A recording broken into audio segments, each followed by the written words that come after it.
Igbo bụ Igbo, mma mmanụ, ndụ mmiri, ndụ azụ, mmiri ata na azụ anwụ na nke onye chiri na zere ize zerekwa ibe gị. Bembe anaghị agụba agụ. Okenye ama nọdụ n'ụlọ ma ewu amụọ n'ọgbịrị. Mana ka etu ihe si wee gbatakwuru ugbu a, ọ dịkazi ndị okenye anyị eji aka ha ama ya egwu ka ọ wee mụọ n'ọgbịrị. Bue dike bue dike bue dike, mbọsị ọgụ unu achọba dike. Ọ dịrị ewu na ọkụkọ anya ihe na-eme n'obodo anyị nọ n'ime ya. Ọ dịzie ka ya gwara nkịtị. Kedu ebe ebube agụ ike ọha ndị Igbo dị? Ndị Igbo bụ agụ eji eje mba. Ọ dịzie ka ya gwara nkịtị njinji na-eji. Where is all our political elite? Mana ka njụwa m, anyị enwezikwori a political elite n'ala Igbo? Kedu ihe ndị ọnụ na-elu n'okwu na-ekwu maka nwanne anyị nwoke bụ Maazi Nnamdi Kanu? All our governors, all our senators, all our representatives. Kedu ihe all our business billionaires na-ekwu? Bue dike mbọsị ọgụ unu achọba dike. Iji wee kọwara gị okwu a, agba mbụ ọtụ n'ogbe, agba abụọ ọtụ n'ogbe, agba atọ ọtụ n'ogbe. Onye riri nwanne ya n'abalị bụkwa ọnụ wee nakpa ụra. Nene anya mmiri a na-eru, mmiri a na-ejinu, ọ ga-amakwa onye ihu ma onye azụ. Ka anyị dị n'oge wee chọba ewu ojii tupu chi na chi a na-eji. Ka anyị were anya were ọkpa chọọ ihe gịda na mmiri.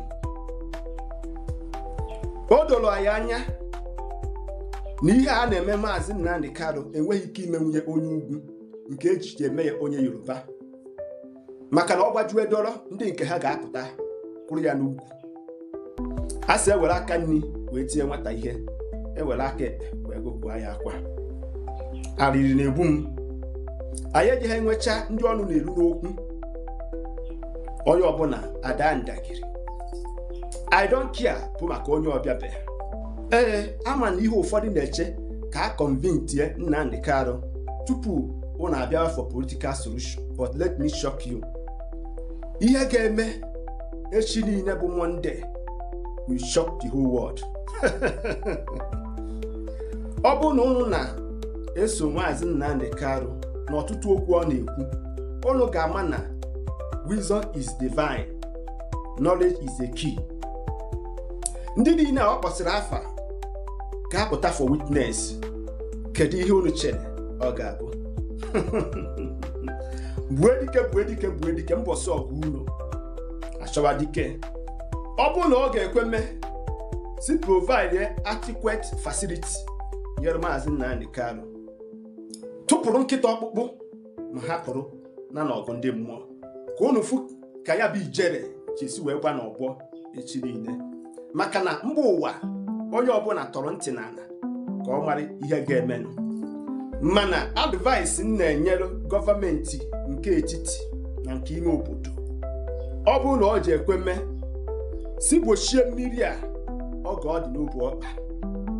Si gbochie mmiri a oge ọ dị n'obu ọkpa, maka na ihe ga-emenụ ga-abụ a disgrace nyere ala anyị nwa. Ọ ga-abụ a disgrace nyere independence of judiciary. Ọ ga-abụ a disgrace nyere mụ na gị na-abụ.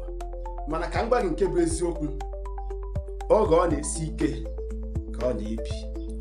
Ọgwụ m ka ọ ha n'onu, maka na ndị be anyị sị na atụala ọmarụ mana atụala ofeke na-asọba isi n'ọfịa, mana atụala ilu nkiri nka nkata onye tara arụ amarịgo. Ụmụnne m ndị Igbo, asị m ọ ga-adịrị anyị na mma.